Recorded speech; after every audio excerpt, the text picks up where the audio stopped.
We can measure it only while it is sounding, for when it has ceased to sound it will be already past, and there will not be anything there that can be measured.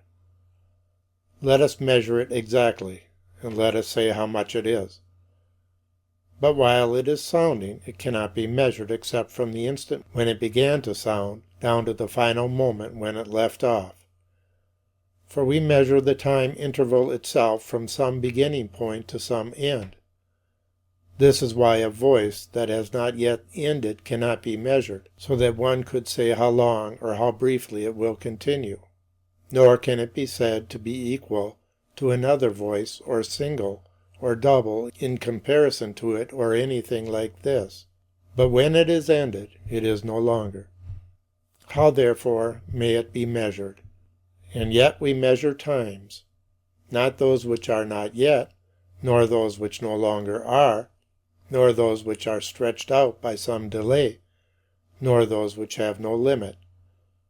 Therefore we measure neither times future, nor times past, nor times present, nor times passing by. And yet we do measure times. Deus creator omnium. This verse of 8 syllables alternates between short and long syllables. The 4 short ones, that is, the 1st, 3rd, 5th, and 7th, are single in relation to the 4 long ones, that is, the 2nd, 4th, 6th, and 8th. Each of the long ones is double the length of each of the short ones. I affirm this and report it, and common sense perceives that this indeed is the case. By common sense, then, I measure a long syllable by a short one, and I find that it is twice as long. But when one sounds after another, if the first be short and the latter long, how can I hold the short one, and how can I apply it to the long one as a measure, so that I can discover that the long one is twice as long, when in fact the long one does not begin to sound until the short one leaves off sounding? That same long syllable I do not measure at present, since I cannot measure it until it is ended, but its ending is its passing away. What is it then that I can measure? Where is the short syllable by which I measure? Where is the long one that I am measuring? Both have sounded, have flown away, have passed on, and are no longer. And still I measure, and I confidently answer, as far as a trained ear can be trusted, that this syllable is single, and that syllable double. And I could not do this unless they both had passed and were ended. Therefore I do not measure them, for they do not exist any more. But I measure something in my memory which remains fixed. It is in you, O mind of mine, that I measure the periods of time. Do not shout me down that it exists objectively. Do not overwhelm yourself with the turbulent flood of your impressions. In you, as I have said, I measure the periods of time. I measure as time present the impression that things make on you as they pass by, and what remains after they have passed by. I do not measure the things themselves which have passed by and left their impression on you. This is what I measure when I measure periods of time. Either then there are the periods of time, or else I do not measure time at all. What are we doing when we measure silence, and say that this silence has lasted as long as that voice lasts? Do we not project our thought to the measure of a sound, as if it were then sounding, so that we can say something concerning the intervals of silence in a given span of time? For even when both the voice and the tongue are still, we review in thought poems and verses and discourse of various kinds, or various measures of motions, and we specify their time spans, how long this is in relation to that, just as if we were speaking them aloud. If anyone wishes to utter a prolonged sound, and if, in forethought, he has decided how long it should be, that man has already in silence gone through a span of time, and committed his sound to memory. Thus he begins to speak, and his voice sounds until it reaches the predetermined end. It has truly sounded and will go on sounding. But what is already finished has already sounded, and what remains will still sound. Thus it passes on, until the present intention carries the future over into the past. The past increases by the diminution of the future, until by the consumption of all the future, all is past. Chapter 28. But how is the future diminished or consumed when it does not yet exist? Or how does the past, which exists no longer, increase? Unless it is that in the mind in which all this happens there are three functions. For the mind expects, it attends, and it remembers. So that what it expects passes into what it remembers by way of what it attends to.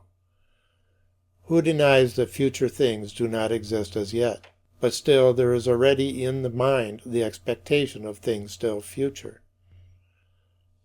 And who denies that past things now exist no longer? Still there is in the mind the memory of things past. Who denies that time present has no length, since it passes away in a moment? Yet our attention has a continuity, and it is through this that what is present may proceed to become absent. Therefore, future time, which is non-existent, is not long, but a long future is a long expectation of the future. Nor is time past, which is now no longer long. A long past is a long memory of the past. I am about to repeat a psalm that I know. Before I begin, my attention encompasses the whole. But once I have begun, as much of it as becomes past while I speak is still stretched out in my memory. The span of my action is divided between my memory, which contains what I have repeated, and my expectation, which contains what I am about to repeat. Yet my attention is continually present with me, and through it what was future is carried over, so that it becomes past. The more this is done and repeated, the more the memory is enlarged, and expectation is shortened, until the whole expectation is exhausted. Then the whole action is ended and passed into memory. And what takes place in the entire psalm takes place also in each individual part of it, and in each individual syllable. This also holds in the even longer action of which that psalm is only a portion. The same holds in the whole life of man, of which all the actions of men are parts. The same holds in the whole age of the sons of men, of which all the lives of men are parts. Chapter 29. But since thy loving kindness is better than life itself, observe how my life is but a stretching out, and how my right hand has upheld me in my Lord, the Son of Man, the mediator between thee, the one, and us, the many, in so many ways and by so many means. Thus through him I may lay hold upon him in whom I am also laid hold upon, and I may be gathered up from my old way of life to follow that one, and to forget that which is behind, no longer stretched out, but now pulled together again, stretching forth not to what shall be and shall pass away, but to those things that are before me. Not distractedly now, but intently, I follow on for the prize of my heavenly calling, where I may hear the sound of thy praise and contemplate thy delight, which neither come to be nor pass away. But now my years are spent in mourning, and thou, O Lord, art my comfort, my eternal Father. But I have been torn between the times, the order of which I do not know, and my thoughts, even the inmost and deepest places of my soul, are mangled by various commotions until I shall flow together into Thee, purged and molten in the fire of Thy love. Chapter 30. And I will be immovable and fixed in Thee, and Thy truth will be my mold. And I shall not have to endure the questions of those men who, as if in a morbid disease, thirst for more than they can hold, and say, "What did God make before He made heaven and earth?" Or, "How did it come into His mind to make something when He had never before made anything?" Grant them, O Lord, to consider well what they are saying, and grant them to see that where there is no time they cannot say never. When, therefore, He is said never to have made something, what is this but to say that it was made in no time at all? Let them therefore see that there could be no time without a created world, and let them cease to speak vanity of this kind. Let them also be stretched out to those things which are before them, and understand that Thou, the eternal Creator of all times, art before all times, and that no times are co-eternal with Thee, nor is any creature, even if there is a creature above time. Chapter 31. O Lord my God, what a chasm there is in Thy deep secret! How far short of it have the consequences of my sins cast me! Heal my eyes, that I may enjoy Thy light. Surely if there is a mind that so greatly abounds in knowledge and foreknowledge, to which all things past and future are as well known as one psalm is well known to me, that mind would be an exceeding marvel and altogether astonishing. For whatever is past and whatever is yet to come would be no more concealed from him than the past and future of that psalm were hidden from me when I was chanting it. How much of it had been sung from the beginning, and what and how much still remained till the end. Far be it from Thee, O Creator of the universe, and Creator of our souls and bodies, far be it from Thee that Thou shouldest merely know all things past and future. Far, far more wonderfully, and far more mysteriously, Thou knowest them. For it is not as the feelings of one singing familiar songs, or hearing a familiar song in which, because of his expectation of words still to come, and his remembrance of those that are past, his feelings are varied and his senses are divided.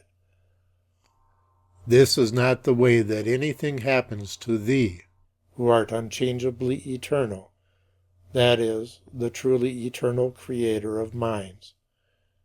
As in the beginning Thou knewest both the heaven and the earth without any change in Thy knowledge, so Thou didst make heaven and earth in their beginnings without any division in Thy action. Let him who understands this confess to Thee, and let him who does not understand also confess to Thee.